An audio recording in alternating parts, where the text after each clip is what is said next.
What if the greatest miracle of your life was also a warning? What if the purest joy you've ever felt was actually the calm before a storm you never saw coming? We often pray for miracles for moments that defy explanation and fill our lives with wonder. But we have a very specific picture of what a miracle should look like. It should be perfect. It should be beautiful. It should fit neatly into the story we tell ourselves about our lives. But what happens when a miracle arrives and it doesn't follow the rules? What happens when it's wild, unsettling, and threatens to tear your perfect world apart? This is the story of the Miller family, and the miracle that taught them that sometimes the most profound love isn't found in perfection, but in the courage to embrace the beautifully terrifying unknown. Our story begins in Maple Creek, Oregon. If you were to imagine the perfect American small town, you'd probably picture a place a lot like this. It's a town nestled in the protective embrace of ancient forests, where the Willamette River breathes a gentle fog over the streets each morning. It's the kind of place where people still know their neighbors by name, where the biggest news is the winner of the annual county fair pie contest, and where life moves at the pace of the changing seasons. And at the heart of this idyllic town, on a quiet street lined with maple trees, lived the Miller family. There was John, a high school science teacher, whose rational mind loved facts and figures, but whose heart belonged entirely to his family. There was his wife Sarah, a freelance graphic designer, who saw the world in colors and textures, a woman whose intuition was as sharp as her eye for design. And their two children, 10-year-old Leo, who had a bottomless curiosity and a love for every living creature, and 7-year-old Mia, a sweet, gentle soul who was just a little bit shy. But the real center of their universe, the golden wagging heartbeat of their home, was Daisy. Daisy was a golden retriever, but to call her just a dog would be an understatement. She was liquid sunshine, a walking, barking embodiment of unconditional love. She was the town's unofficial mascot, patiently letting every child pet her on the sidewalk, her tail never ceasing its metronomic beat of pure joy. To the Millers, she wasn't a pet, she was family. And their family was about to get a whole lot bigger. The night it happened, a powerful Oregon storm was rolling in from the coast, rattling the windows and wrapping the house in a cocoon of wind and rain. But inside the Miller home was a bubble of warmth and anxious excitement. Daisy was in labor. They had prepared a soft whelping box in the corner of the living room, and the whole family was gathered around speaking in hushed, encouraging tones. The first puppy arrived just after 10 o'clock, a tiny, perfect creature that elicited gasps of pure delight. Then came another, and another. 3, 5, 7. The numbers kept climbing.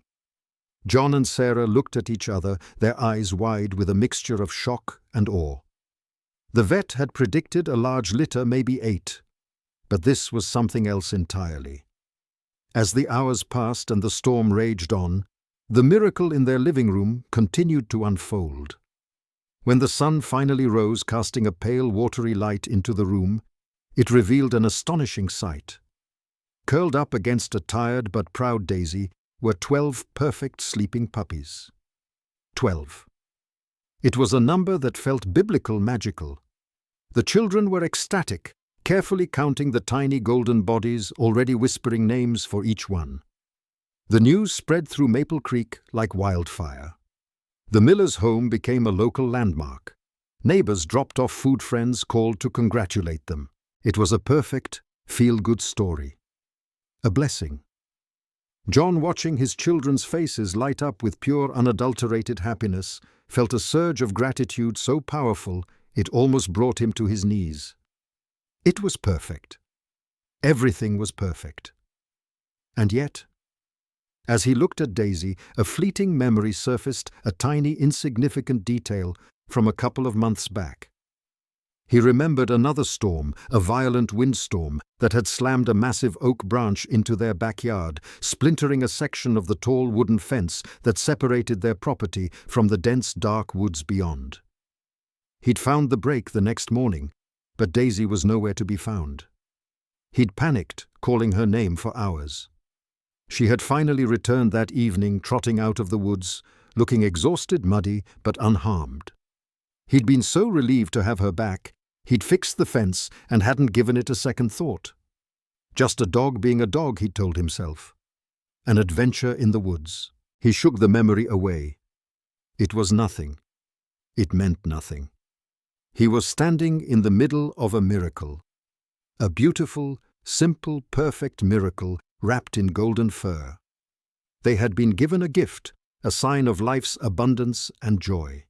They had absolutely no idea the real miracle was just beginning.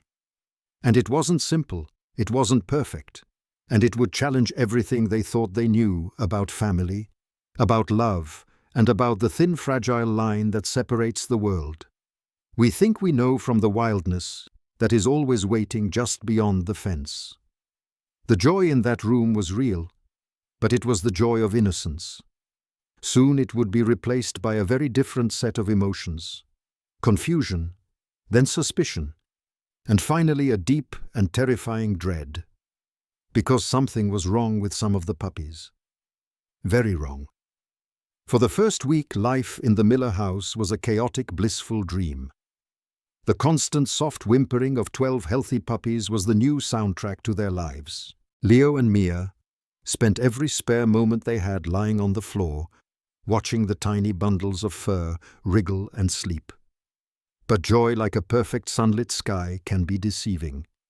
You can be so mesmerized by the blue that you fail to notice the single dark cloud forming on the horizon.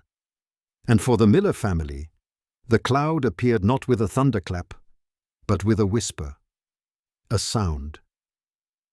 It started so quietly, Sarah almost thought she was imagining it. In the dead of night, amidst the gentle chorus of puppy whimpers, there was another sound, a different cry. It wasn't the needy mewling sound of a typical newborn puppy. This was a sharp, high-pitched yip, almost like a bird's cry. It was unsettling. The next morning she mentioned it to John, who ever the rational scientist brushed it off. "It's a huge litter, Sarah," he'd said, smiling. "There's bound to be some variation in their little voices." But then other strange notes began to join this unsettling symphony. There was a smell. It was faint at first, hidden beneath the normal milky scent of puppies. But it grew stronger each day. A musky, earthy odor like damp soil and wild things. It clung to the blankets in the whelping box, a primal scent that didn't belong in their clean suburban home. And then their eyes began to open. And that's when the unease truly began to take root. Most of the puppies blinked open eyes of a soft, cloudy blue that would eventually settle into a warm brown. But some of them opened eyes that were a startling, piercing shade of golden yellow. When the light caught them just right, they seemed to glint with an intelligence that was far too old, far too aware. Their snouts seemed just a fraction of an inch longer, their fur coarser to the touch. John tried to explain it all away with science. He talked about genetics, recessive traits, the unpredictability of nature. It's a common mistake. He'd lecture gently, to anthropomorphize, to project our own narratives onto animal behavior. He was trying to fit the strange new facts into the comfortable story he already knew. But even he couldn't explain Daisy. Their sweet, gentle Daisy had transformed. She was no longer just a mother, she was a warden. She became fiercely, unnervingly strategic. She would meticulously nudge the puppies, creating two distinct groups within the box. The normal-looking ones she would gently push towards Leo and Mia when they approached. But if the children reached for one of the others, the ones with the strange eyes and sharp cries, she would physically block them. Not with aggression, but with a firm, unyielding presence that was completely out of character. The most bizarre behavior started in the second week. Daisy, who had always been a well-fed house dog, began hunting with a terrifying efficiency. She would bring back small moles and voles from the yard, her mouth gentle, and drop them not for herself, but into the whelping box, and only on the side where the strange pups were huddled. It was a raw, instinctual act that sent a shiver down Sarah's spine. It was the act of a wild animal teaching its young how to survive. One night the unsettling symphony reached its crescendo.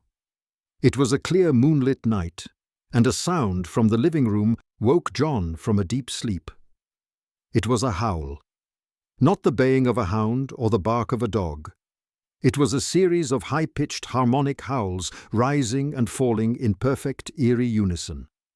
He crept downstairs and saw them, 8 of the puppies sitting on their haunches, their tiny muzzles pointed towards the ceiling, howling.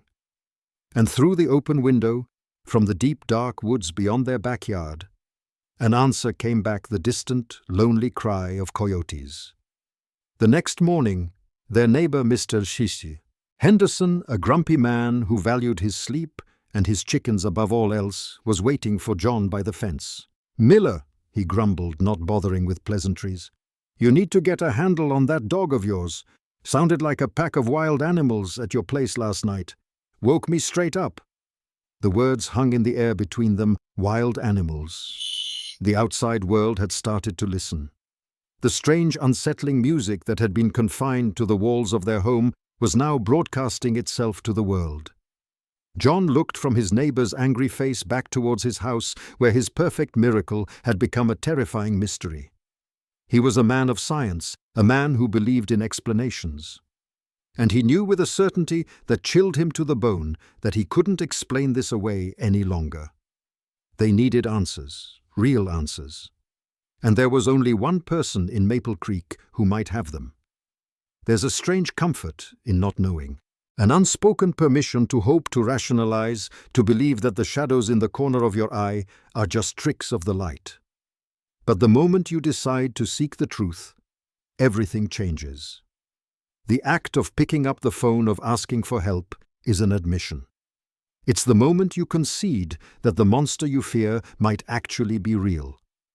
For John Miller, dialing the number for Dr. Evans' veterinary clinic was that moment. It was the end of blissful ignorance and the beginning of a terrifying new reality. Dr. Evans was a Maple Creek institution. A kind-hearted vet, with hands weathered by decades of bringing new life into the world and gently ushering old friends out of it. He represented science, reason, and a comforting sense of order. When he arrived at the Millers' home, his familiar cheerful demeanor was like a balm on their frayed nerves. He chuckled when he saw the sheer number of puppies. "Well now, Daisy," he said, patting her head, "you certainly don't do things by halves, do you?" The examination began as a routine checkup. He listened to their hearts, checked their gums, and declared the 4 normal-looking puppies to be in perfect health. But then he turned to the others, and the air in the room shifted. The cheerful smile on Dr. Evans' face slowly faded, replaced by a focused clinical intensity. He wasn't just looking. He was observing, analyzing. He ran his fingers through their fur, and John saw him pause, a flicker of confusion in his eyes. He gently opened one of their mouths, but instead of just looking at the teeth, he studied the jawline, the structure of the skull.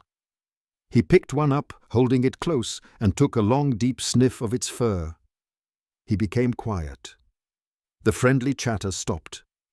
The only sounds in the room were the ticking of the grandfather clock and the soft, anxious breathing of John and Sarah.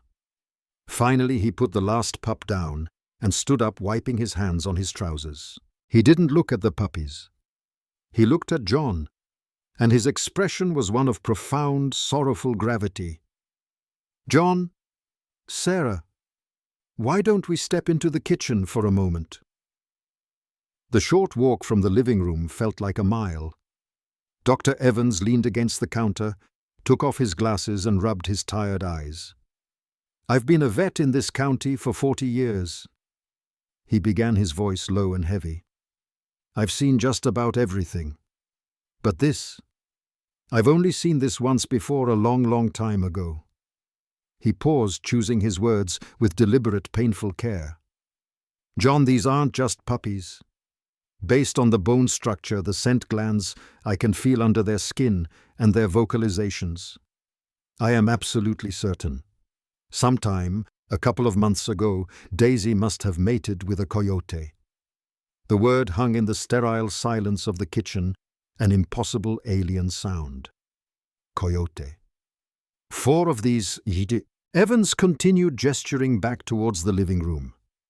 Are purebred golden retrievers. Beautiful, healthy pups.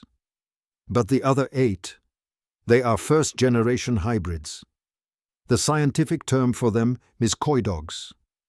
And in that instant, John's memory of the broken fence, the one he had dismissed as insignificant, came rushing back with the force of a physical blow. The storm. Daisy's disappearance into the woods. It all clicked into place, a horrifying, perfect explanation. He had been so focused on the miracle inside his house that he had completely ignored the wildness just outside his fence.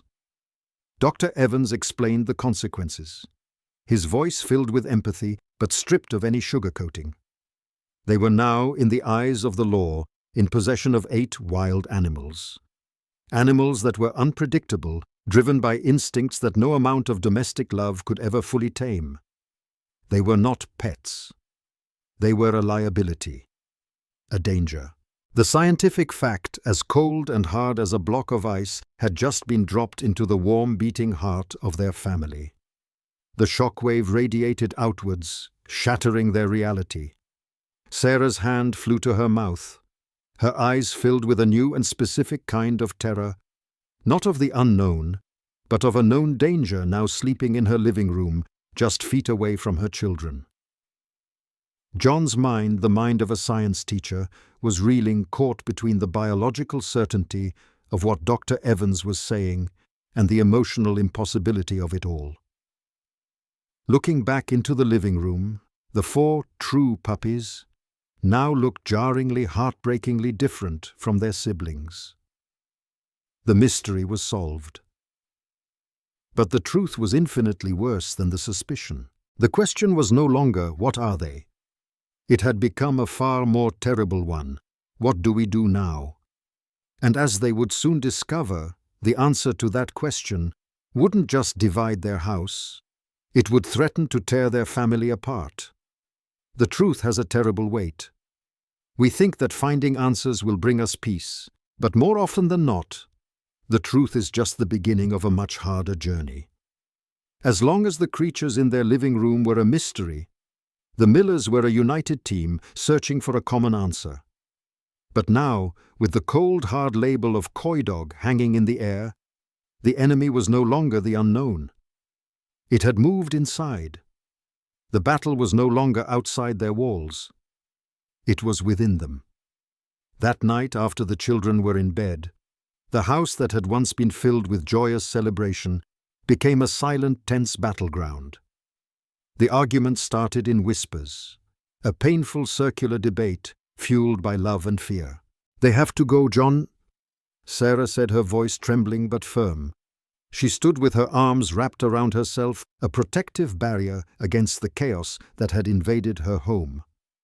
Dr. Evans said it himself. They are a danger.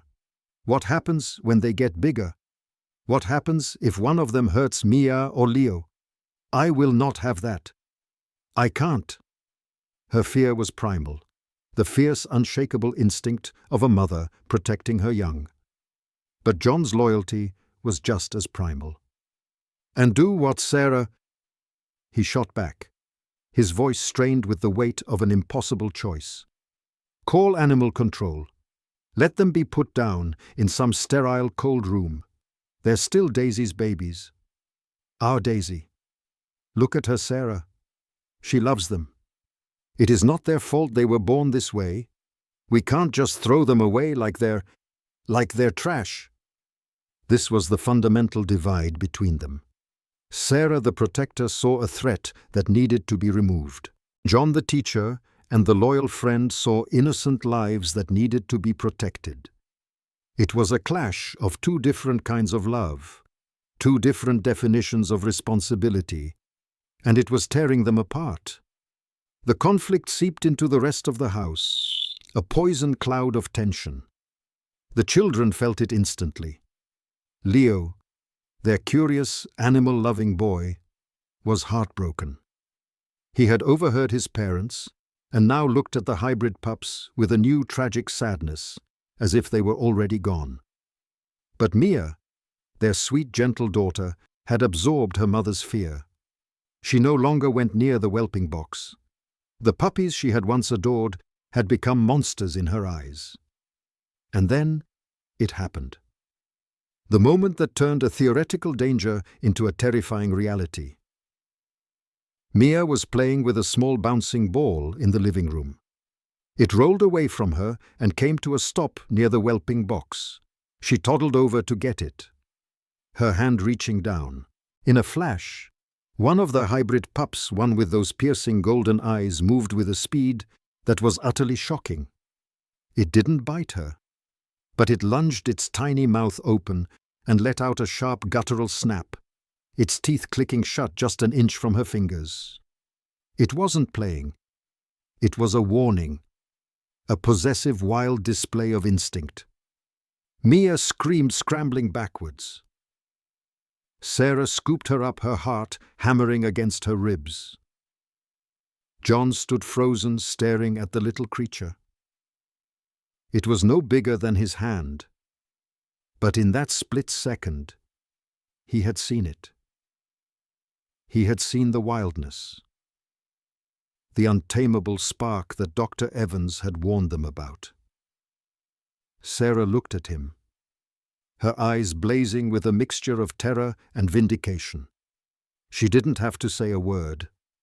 The pup had said it for her. The incident drew a new sharp line in the sand. This wasn't just a debate about ethics anymore. It was about safety. It forced upon them the most difficult question a family can face. What does love require of you? Does it require you to hold on, no matter the cost? Or does real love, the hardest kind of love, sometimes require you to let go? They were a house divided, trapped in an impossible stalemate. John's loyalty was now at war with his duty as a father. Sarah's fear was at war with her love for Daisy. They were so consumed by their internal battle, they didn't realize that the whispers were starting, that the conflict was about to breach the walls of their home and invite a new enemy to their door, the judgment of the outside world. There is an old saying that your secrets are only as safe as the walls of your own home. But in a small town like Maple Creek, the walls are made of glass. The private, painful war being waged inside the Miller house was about to become a public spectacle. The whispers had started. And in a small town, whispers travel faster than fire. It began, as it often does, with a single angry voice. Mr. Henderson, still stewing over his lost sleep, saw one of the hybrid pups through the fence. He saw its pointed snout, its wild yellow eyes, and his suspicion curdled into a certainty. He talked. He talked to the mailman, to the clerk at the grocery store, to anyone who would listen. And the story twisted and grew with each telling. The Miller's miracle litter became the Miller's monster problem. The change was swift and brutal. Parents who once smiled and waved now pulled their children to the other side of the street when Sarah walked by. The friendly phone calls stopped. The Millers were no longer just a family with a strange problem. They were a source of contamination, a threat to the town's carefully curated peace. They were isolated adrift in a sea of their neighbors' fear. The very community that had celebrated their joy was now united in condemning their misfortune. It's a terrifying psychological phenomenon, the speed at which a community can turn fear into a weapon. The mob mentality doesn't require monsters with pitchforks. It just requires a shared anxiety and a single target to aim it at. The Millers were now that target. Trapped and with the walls closing in, John did the only thing a man of science could do. He searched for data. He spent his nights after the house had fallen into a tense silence, scouring the internet for information on canine hybrids. And that's when he found a lifeline. A name in a sea of panicked articles and misinformation. Dr. Aris Thorne, a wildlife biologist and the director of a canid sanctuary in Central Oregon. A man who dedicated his life to studying the very creatures that were tearing John's life apart. With a sense of desperation, John made the call. The voice that answered wasn't what he expected. It was calm, measured, and deeply intelligent. Thorne listened patiently as John poured out the whole chaotic story. And when John was finished, the biologist didn't offer pity or an easy solution. He offered something far more valuable: perspective. First, Dr. Thorne said, his voice cutting through the static of John's fear, "Let's be clear. You are in a dangerous situation. These are not dogs.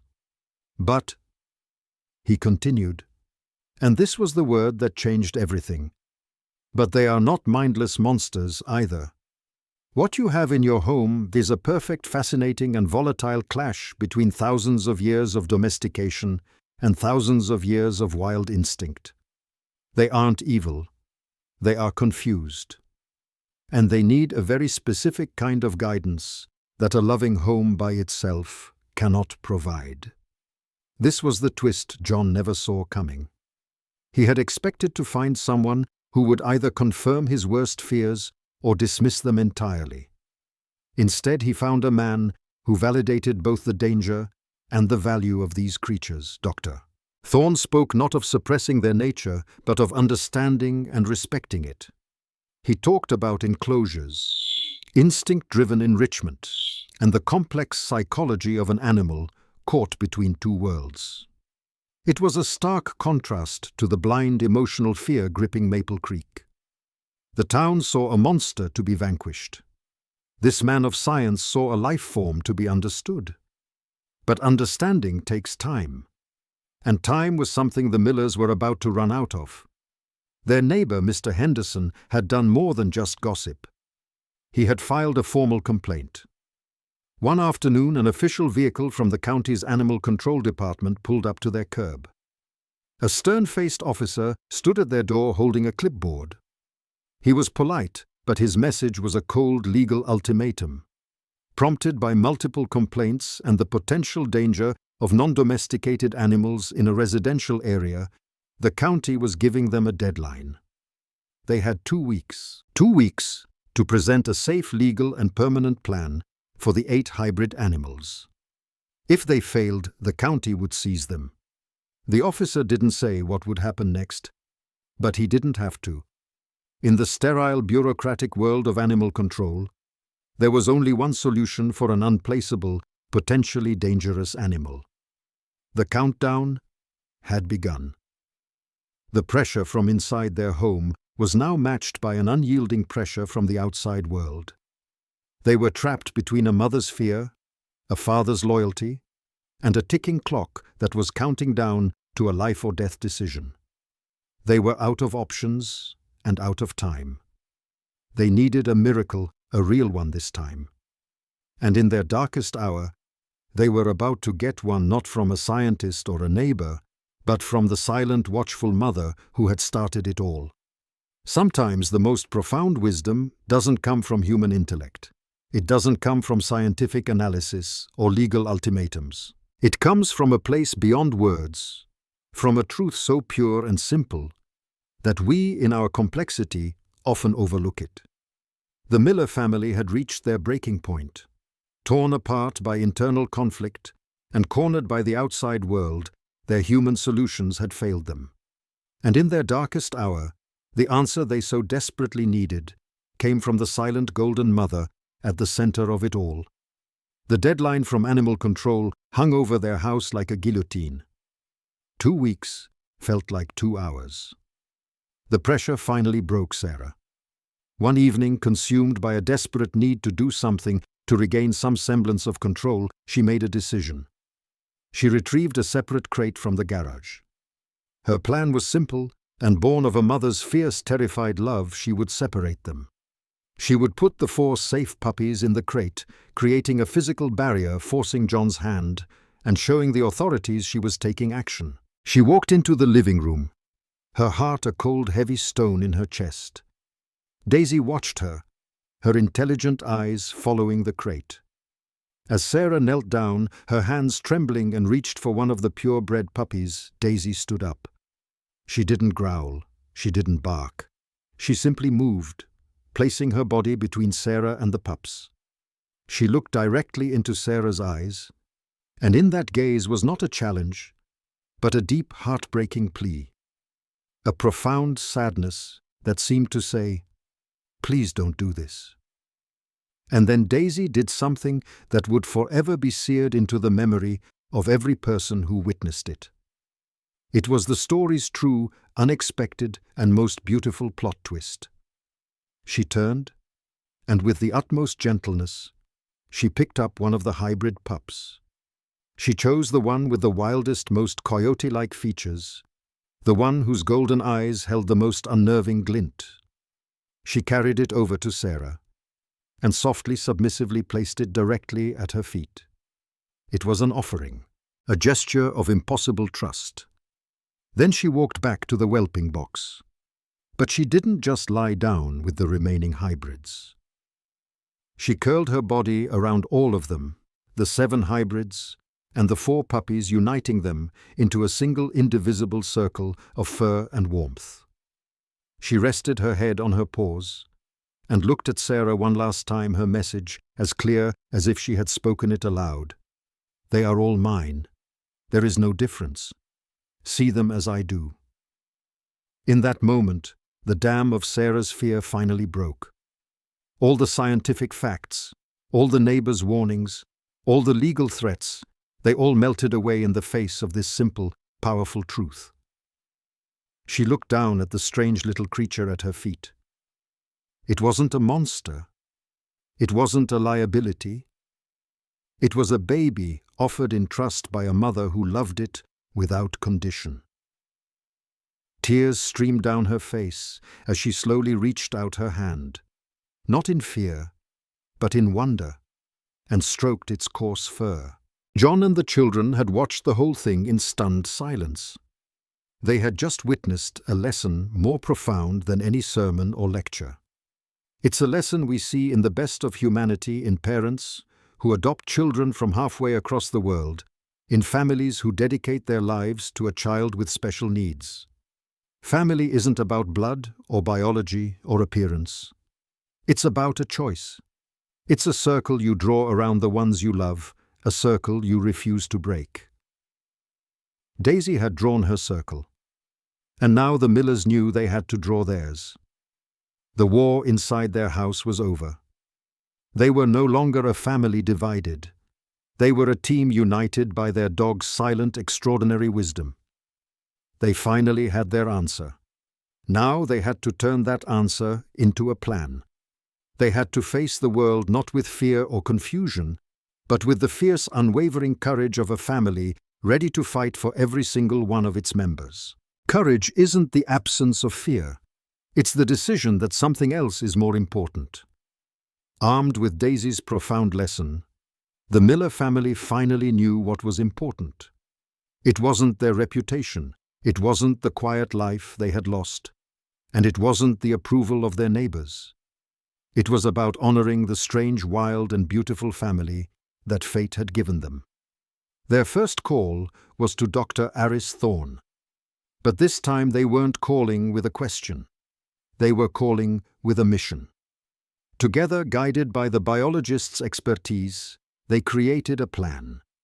It was a plan rooted not in fantasy, but in a deep, responsible love.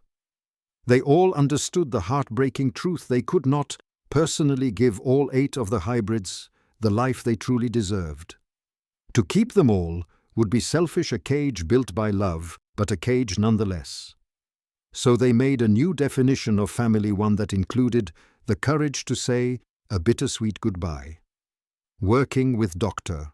Thorne's sanctuary, they arranged for the 6 most wild-natured of the hybrids to be transported to his large, protected reserve. There they would have acres of land to roam other hybrids to socialize with, and a life where their wild instincts would be an asset, not a liability. The family knew this was the most loving choice, but it didn't make the day of their departure any less painful. They said goodbye to each one, tears streaming down their faces, promising to visit and support the sanctuary for the rest of their lives. For the two hybrids, they kept John, with the help of a few friends from a neighboring town who hadn't been poisoned by the gossip, built a massive secure enclosure in their backyard. It was a masterpiece of safety and enrichment, with deep-set fences, climbing structures, and areas for digging, designed to honor their nature, not suppress it. The 4 purebred golden retriever puppies, meanwhile, were adopted by wonderful, carefully vetted families, far from the whispers of Maple Creek, free to grow up as the beloved dogs they were always meant to be. Life for the Millers was never the same. Their home was no longer the picture-perfect image of suburban life. It was something more real, more complex. They became accidental advocates, educating their community about wildlife and the importance of responsible coexistence. Over time, the town's fear slowly began to fade, replaced by a quiet, grudging respect. Even Mr. Henderson, after seeing John spend an entire weekend digging a small pond inside the new enclosure, tipped his hat one morning in a silent gesture of truce. The story concludes not with a perfect, happy ending, but with a perfect moment of peace. John sits on his back porch, a cup of coffee in his hands, watching the sunset paint the Oregon sky. Daisy is lying at his feet, her head resting on her paws. And on the other side of the fence, in their safe and spacious home, her 2 unique children play a beautiful, chaotic mix of dog and coyote. They are wild. They are strange, and they are loved. John finally understood. The real miracle wasn't the number of puppies Daisy had given birth to. The real miracle was the lesson she had taught them, that true courageous love isn't about forcing something to fit into your world. It's about having the courage to change your world to fit what you love. It's about building a bigger fence, a stronger heart, and a wider definition of family. The story of the Miller family is a powerful reminder that the animals in our lives are always teaching us if we are willing to listen. They teach us about loyalty, about forgiveness, and about a kind of love that sees beyond our flaws and our differences. We want to know what you think. What would you have done in their situation? It's a choice none of us ever expect to face, but it reveals so much about who we are. Share your thoughts in the comments below. We read every single one. And if you have a story about an animal who changed your life in an unexpected way, we'd love to hear it. This channel is a community for people who understand that the deepest stories are often the ones we share with our animal companions. If this story touched your heart, please take a moment to hit that like button. Share it with someone who needs to hear it, and be sure to subscribe and turn on notifications. We have so many more stories to share, tales of rescue, resilience, and the incredible, unbreakable bond between humans and animals. Thank you for listening. And remember, look closely at the animals in your life. They may just be trying to teach you your next great lesson.